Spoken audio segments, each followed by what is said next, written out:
स्वागत है आपका न्यूज 18 जम्मू कश्मीर लद्दाख हिमाचल में। मैं हूं विशाल और आप देख रहे हैं कश्मीर न्यूज। NIA ने हंदवाड़ा में नार्को टेरर केस में बड़ी कार्रवाई करते हुए 4 लोगों की जायदादों को अटैच किया है।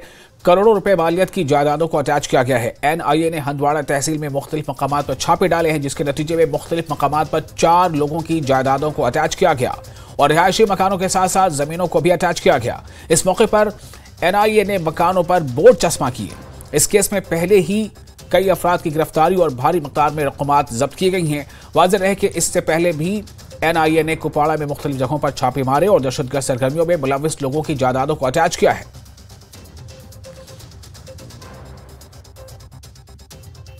नाज़रीन, आज NIA की टीम नेशनल इन्वेस्टिगेशन एजेंसी ने हंदवाड़ा के मुख्तलिफ जगहों पर छापामार कार्रवाई की, जिसके तहत उन्होंने कई जायदादों को आज बाज़ाब्ता तौर पर अटैच किया गया। और मेरे पीछे जो आप ये साइन बोर्ड देख रहे हैं, इसी तरह के साइन बोर्ड मुख्तलिफ जगहों पर चस्पा किए गए और जिनमें लिखा गया है कि notice for attachment, this is to inform all members of the public that this double storied residential house falling under खसरा सर्वे नंबर 2068 जरगर मोहल्ला स्टेट तहसील हंदवाड़ा उन्हें अनलॉफुल एक्टिविटीज में जो भी लोग मुलविस हैं उनके खिलाफ NIA की बड़ी कार्रवाई। आज बाज़ाब्ता तौर पर जायदादों को अटैच करने की मुहिम शुरू। और आप देख रहे हैं कि 2 मंजिला इमारत जो है इससे भी NIA ने अटैच किया और इसी के सिलसिले में उन्होंने मुख्तलिफ जगहों पर हंदवाड़ा में छापामार कार्रवाई की। मुख्तलिफ जगहों पर आज जायदादों को अटैच किया गया, जमीनों को अटैच किया गया और बाज़ाब्ता तौर पर NIA की तरफ से कड़ा पैगाम। इससे पहले भी जब 370 का एब्रोगेशन हुआ, उसके बाद होम मिनिस्ट्री की तरफ से यह सख्त और पैगाम आया कि जो भी लोग मिलिटेंसी से मुलविस हैं या जो मंशियात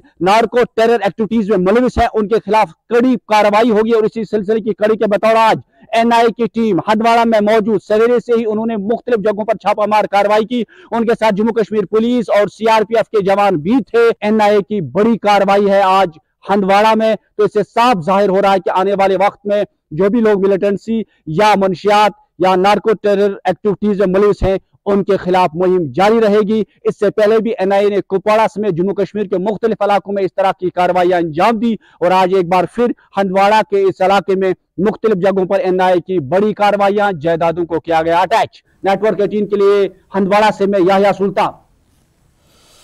और वज़ारत दाखिला में लद्दाख को लेकर अहम मीटिंग हुई। मीटिंग में हिस्सा लेने के लिए लेह एपेक्स बॉडी के 3 अरकान पहुंचे। साथ ही लद्दाख के एडिशनल सेक्रेटरी ने भी मीटिंग में शिरकत की।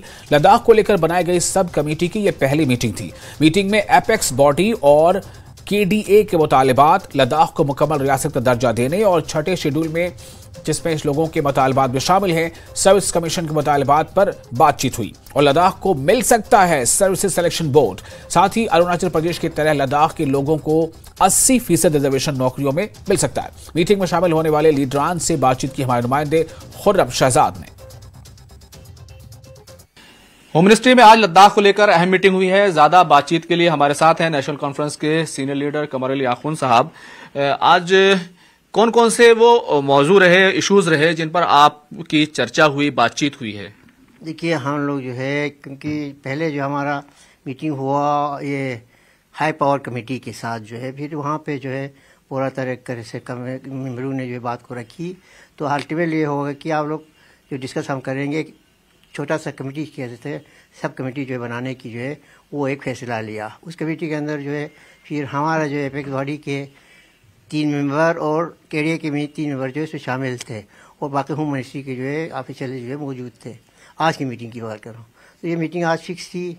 आज जो 11 बजे हम लोग को गए और पूरा मीटिंग के अंदर जो है हम सब मौजूद थे। सब के सब जो भी मेम्बरान उसमें रखे थे, उसमें हमारे लद्दाख के जो चीफ सेक्रेटरी एडवाइजर टू तमाम जो लोग थे वो शामिल रहे। एक आप लोग की डिमांड थी स्टेट हुड को लेकर, स्टेट हुड को लेकर कोई बातचीत हुई और दूसरी तरफ जो सर्विस कमीशन को लेकर एक बातचीत थी, पब्लिक सर्विस कमीशन होना चाहिए, जॉब्स मिलनी चाहिए, उस पर मुद्दों पर क्या बात हुई? देखिए, तीनों पॉइंट जो हमने रखे थे, तीनों पे जो है डिस्कशन हुआ।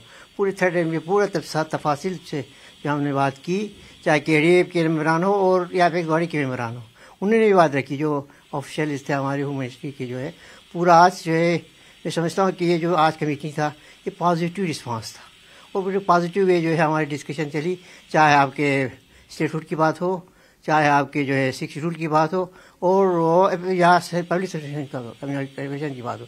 तो मैं कहता हूँ कि इसमें पेशरत हमारी हुई। सजाद भाई, कुछ आउटपुट, पॉजिटिव आउटपुट कुछ निकल कर आया है? तमाम इश्यूज पर चर्चा हुई और पॉजिटिव क्या कुछ है? खुर्रम भाई, पॉजिटिव यही है कि लद्दाख के बेरोज़गार जो नौजवान हैं, एक अरसे से वो लोग जॉब्स की मांग कर रहे थे, रिजर्वेशन के इश्यूज थे, इसी तरह पब्लिक सर्विस कमीशन का इशू था, उस पर बी और स्टेट 226 शेड्यूल के इशू पर भी एमएचए की तरफ से फ़िलहाल पॉजिटिव उनका रिएक्शन है। और कहा ही है कि नेक्स्ट मीटिंग फिर होगी जिसमें लीगल एक्सपर्ट्स शामिल होंगे, हमारे भी और फिर सरकार की तरफ से भी, और वो सब मिल करके बात करेंगे और इस बातचीत को आगे बढ़ाया जाएगा। जॉब्स को लेकर आपने खासतौर से बात की, कितने कदम आप लोग आगे बढ़े हैं और किस तरीके से ये चीज़ें डिस्कस हुई हैं? तवक्का है कि जो स्टाफ सिलेक्शन बोर्ड है, जो लद्दाख के लिए नहीं था अभी तक, एसएससी सारा कर रहा था, तो वो नहीं होगा। अब लद्दाख के लिए अपना डिविजनल कैडर के जो स्टाफ सिलेक्शन बोर्ड बनेगा, ये उन्होंने कमिट किया है। इसके अलावा जो है पब्लिक सर्विस कमीशन पर भी हमने अपनी बात रखी है, जिसमें जो है वो Jammu Kashmir public service commission के अंदर हो या फिर लद्दाख के लिए अलग पब्लिक सर्विस कमीशन की बात हो, तो ये दिए जाने की हमने मांग रखी है। एक बात जो चल रही थी कि डेनिक्स के अंदर लद्दाख को डालने की, तो उसकी हमने बिल्कुल उसकी मुखालिफत की है और हम नहीं चाहते हैं कि डेनिक्स के अंदर हमारे जो लोग हैं वो जाएं। Jammu Kashmir public service commission में अगर लद्दाख के बच्चों का हो जाता है तो वो भी एक्सेप्टेबल है, और अगर लद्दाख के लिए पब्लिक सर्विस कमीशन बनता है तो उसमें भी। कैमरामैन मुनमुन सिंह के साथ खुर्रम शहजाद, न्यूज़ 18 दिल्ली। और महबूबा मुफ्ती की जम्मू में राजौरी पुंछ के लीडरान के साथ मीटिंग हुई। इस मीटिंग में वोटों के नुकसान को लेकर तबादला ख्याल किया गया। दरअसल राजौरी पुंछ में 65% आबादी पहाड़ी है और एसटी का दर्जा मिलने का असर पीडीपी को अपने वोट फीसद पर पड़ता दिखाई दे रहा है।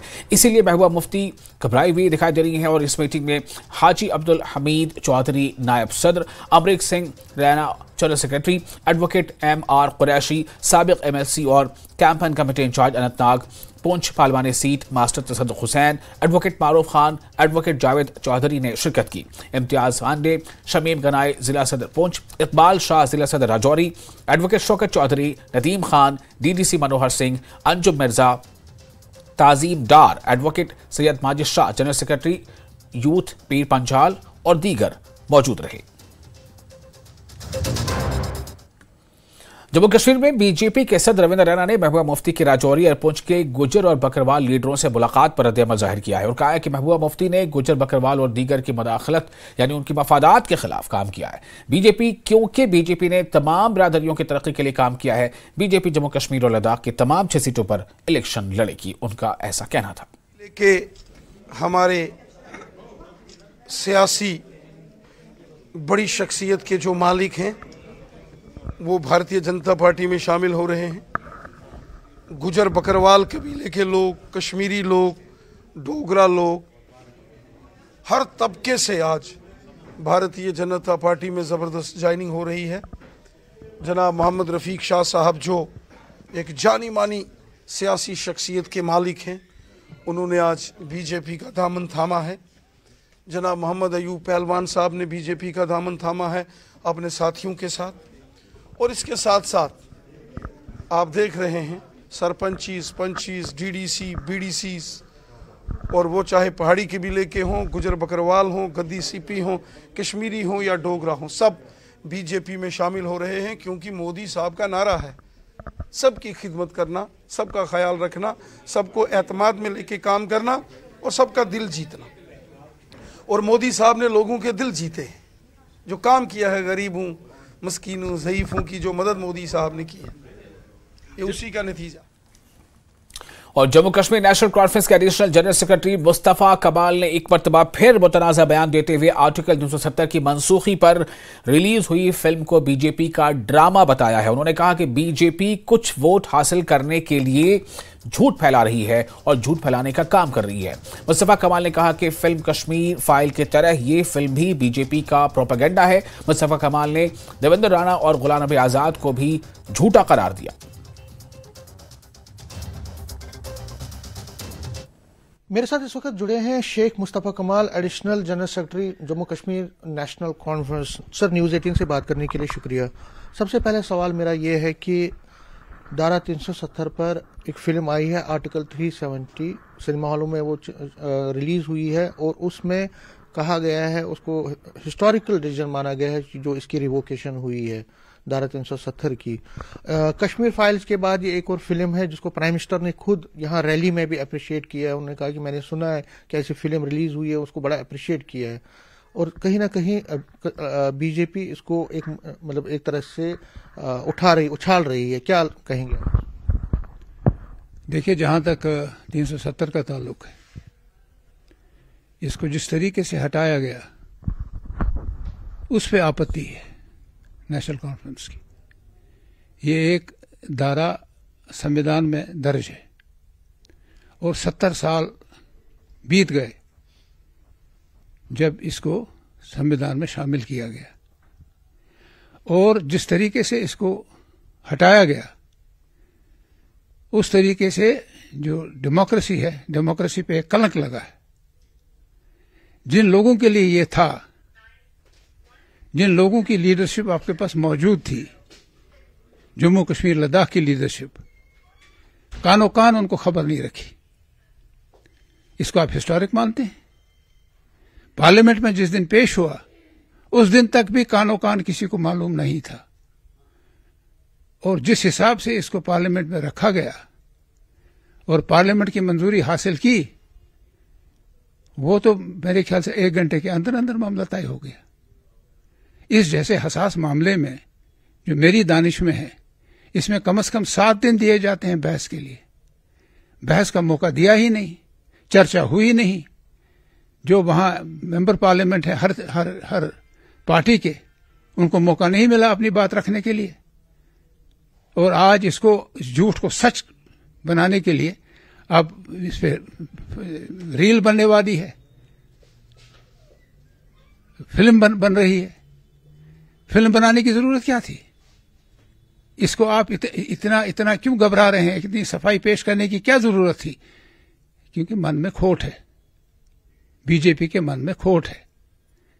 इससे हमारी 2 चीजें, एक तो ये जो है दफा 370 फॉरेन अफेयर्स डिफेंस कम्युनिकेशन जो शुरू में था, उसकी बिना पे एक रिश्ता जोड़ा गया मरकजी सरकार के साथ महाराजा हरि सिंह ने, और ये पास हुआ। 27 से जो है कि 23 से है, जो महाराजा हरि सिंह ने 1927 में पास किया कि नौकरियां और जमीन लोकल्स के लिए है, बाहर वालों के लिए नहीं। अपनी पार्टी के सरबराह अल्ताफ बुखारी ने छानापुरा का दौरा किया। इस मौके पर उन्होंने एक बड़ा बयान दिया। उन्होंने कहा कि मैं छानापुरा असेंबली सीट से चुनाव लड़ूंगा। साथ ही उन्होंने उम्मीद जाहिर की कि लोकसभा और असेंबली के एक साथ इंतखाबात हो सकते हैं। उन्होंने कहा कि लोकसभा का चुनाव पार्टी जम्मू कश्मीर की तमाम सीटों पर लड़ेगी। उन्होंने मजीद कहा कि हमें यकीन है कि लोग अपनी पार्टी का साथ देंगे। हम सच के साथ हैं और लोग भी सच का ही साथ देंगे, ऐसा अल्ताफ बुखारी का कहना था।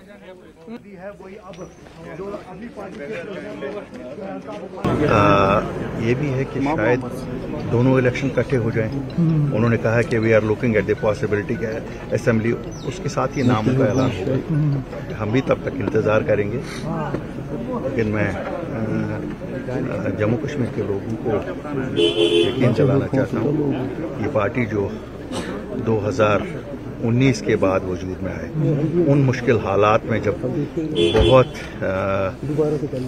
अंधेरे हालात थे यहाँ, उस वक़्त कहीं सियासतदान दिख नहीं रहे थे, लेकिन हम लोग निकले, लोगों के लिए निकले।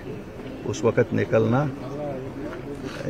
वो फैसला था जो कुछ ही लोगों ने हिम्मत की कि लोगों की बातों को सामने लाएं और उनके मसलों का हल करें। हम निकले और एक नई सियासत निकले हैं, एक वो सियासत लेके निकले हैं जिसे कहते हैं ओपन और ट्रांसपेरेंट सियासत।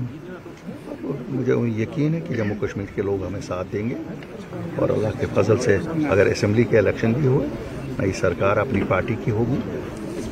और जो हमने ये देखा है पिछले 74 साल में रिवायती सियासतदानों ने जो के पलंदे लोगों को बोले, उनके मसले मसाइल जो थे उनकी तरफ कभी तवज्जो नहीं दी। और फिलहाल एक छोटा सा ब्रेक लेते हैं। ब्रेक के बाद खबरों का सिलसिला जारी रहेगा। ब्रेक के बाद फिर आपका स्वागत है। डिप्टी कमिश्नर शोपियां की हिदायत पर तहसील केलर में पब्लिक आउटरीच प्रोग्राम का इनेकाद किया गया। इस प्रोग्राम में तहसील केलर के मकामी लोगों, वर्करों और इलाके की मुअज्जम शख्सियात ने शिरकत की। ACT शोपिया मोहम्मद इमरान ने प्रोग्राम में मेहमान खुसूसी की हैसियत से शिरकत की और आम लोगों और वर्करों को सेंट्रल स्पॉन्सर्ड स्कीमों के बारे में जानकारी दी।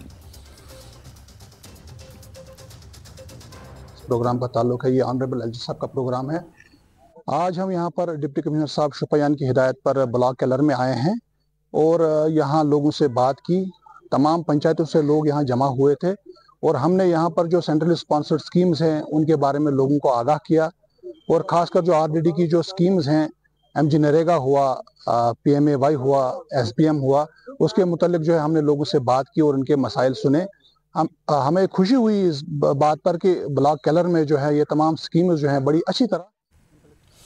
और सयाहती मकाम गुलमर्ग में जारी खेलो इंडिया में कश्मीर की पहली पैराग्लाइडर खातून मरियम भी हिस्सा ले रही हैं। मरियम अपने ख्वाबों को हकीकत में बदलने की उड़ान भर रही हैं। उन्होंने न सिर्फ पैराग्लाइडिंग की है बल्कि अब गुलमर्ग के ढलानों पर स्कीइंग में भी अपनी सलाहियतों का मुजाहरा कर रही हैं।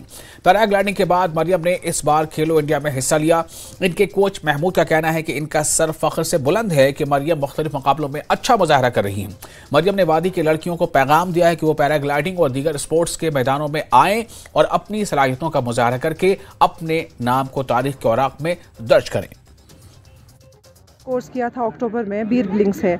अभी तक कश्मीर में कोर्स फीमेल किसी ने नहीं किया है। हम बहुत शॉर्ट टीम है यहाँ पे, तो हमारा ये मोटो है कि हम कश्मीर से बाकी यूथ को थोड़ा सपोर्ट करें, थोड़ा बूस्ट करें ये कोर्सेज करने के लिए, एडवेंचर में आने के लिए। मैं ये बताना, अगर हम पैराग्लाइडिंग की बात करें और कितना टफ है एक लड़की के लिए, और ख़ास तौर पर अगर हम कश्मीर की बात करें, जो कश्मीर की लड़कियां हैं, किस तरह उन्होंने आगे बढ़ना है इस फील्ड में जाने के लिए? देखिए सर, टफ अगर हम देखें तो टफ कुछ भी नहीं है। फीमेल मेल आजकल सेम इक्वालिटी पे है। हर कोई एडवेंचर हो या कोई लाइफ का और कोई काम हो, सेम लेवल पे आगे आ रहे हैं। तो मैं कश्मीर की फ़ीमेल्स को ये बताना चाहती हूँ कि उनके लिए मुश्किल कुछ नहीं है। बस हमें खाली हमारे जो मेल एडवेंचरर्स है, एथलीट्स है, उनसे थोड़ा सपोर्ट चाहिए। कश्मीरी फ़ीमेल्स को थोड़ा बूस्ट चाहिए ताकि वो ये चीज़ करे, क्योंकि उनको बूस्ट नहीं मिल रहा है इसलिए वो नहीं कर पा रहे। अदरवाइज़ कोई टफ नहीं है, कोई गेम टफ नहीं है। मेरा पर्सनली ये ड्रीम है कि मैं अफरवट से फ्लाई करूँ, माउंट अफरवट से फ्लाई करूँ। बट फ्लाईएबल यहाँ पे सबसे बेस्ट रिजॉर्ट है राजदान टॉप, बांडीपुरा, तो वहाँ से फ्लाइंग हो सकती है, जो मतलब नेशनल लेवल की फ्लाइंग हो सकती है। पैराग्लाइडिंग में भी इसने बहुत ही अच्छा करके दिखाया। हमारा हमेशा यही सपोर्ट रहता है इन सभी बच्चों के साथ। जैसे मरियम ने खुद भी बताया होगा, चाहे इनको किसी भी चीज़ की फैसिलिटी की ज़रूरत हो, वो इक्विपमेंट की फैसिलिटी की ज़रूरत हो, कभी कभार फाइनेंशियली जितना हमसे सपोर्ट हो सकता है, और फिजिकली हमें खुद भी जाना पड़ता है। मैं C1, C2, C3 उसमें कर दिया complete. As of now she is the first paraglide, she is not instructor but she can do paragliding in Kashmir की एक पहली लड़की है जिन्होंने पैराग्लाइडिंग की है, और इनका ड्रीम है कि कश्मीर के अंदर जितने भी हाई एल्टीट्यूड्स यहाँ पे हमारे पास है, यहाँ ये पैराग्लाइडिंग करे और एक राह रास्त बने बाकी लड़कियों के लिए। उन्होंने मैसेज दिया है कि वो लड़कियाँ आगे आए और इस फील्ड में उनके लिए एक बड़ी अपॉर्चुनिटी है। न्यूज़ 18 जम्मू कश्मीर के लिए मैं गुलमर्ग से मुनीर हुसैन हुर्रा। और वितर हिल इलाके में आज caring people welfare foundation trust की जानिब से गरीब और जिस्मानी तवानाई से खास अफराद में मुख्तलिफ तरह का सामान तकसीम किया गया। इस दौरान इन अफराद में सुनने की मशीनें, कमर को लगाने वाली बेल्ट और दीगर मशीनें तकसीम की गई। इस मुहिम के तहत तकरीबन 80 अफराद में चीज़ें तकसीम की गई जो कई दूर दराज इलाकों से आए थे। आज वितर हिल वडगाम में डॉक्टरों की निगरानी में इन अफराद को मदद फराहम की गई। लोगों ने इस इक़दाम की सराहना करते हुए कहा कि ये गरीब आवाम के सहूलत के लिए काफ़ी फ़ायदेमंद है। ट्रस्ट के चेयरमैन मुज़म्मिल अहमद नजार ने कहा कि इनका मकसद ही यही है कि गरीब और ज़रूरतमंदों की मदद की जाए। वितर हिल का इलाका है, एक पसमानदा इलाका है और गरीब इलाका है कि हमने यहाँ पर 2019 में एक इदारा कायम किया है जो केयरिंग पीपल वेलफेयर ट्रस्ट के नाम से जाने जाते हैं, जो आज तकरीबन 5 जिलों के अंदर चाहे सिलाई सेंटर होते हैं, चाहे गरीबों के अंदर राशन तकसीम करना होता है। ये मतलब जो ग्राउंड लेवल पर काम होते हैं इस इदारे के ज़रिए होते हैं, क्योंकि आप यहाँ के जो आवाम है इनसे भी पूछ सकते हैं कि ये इदारा इस गरीब इलाके में क्या काम कर रहा है। आज हमने यहाँ पर अलीम को के ज़रिए उनके साथ कोलाब्रेशन करके ज़रिए यहाँ पर उन लोगों के अंदर चाहे किसी को कान सुनाई नहीं देती थी, उसको हमने मुफ्त में मशीन तकसीम की है, किसी को व्हील चेयर दिया है, किसी को जो कमर का बेल्ट होता है वो हमने तकसीम किया है यहाँ पर, और वो भी मुफ्त। और गरीब आवाम यहाँ मतलब और इसके साथ ही इस बुलेटिन में फिलहाल इतना ही, लेकिन न्यूज़ 18 जे के लिए इस पर लगातार बड़ी और अहम खबरों का सिलसिला जारी रहेगा।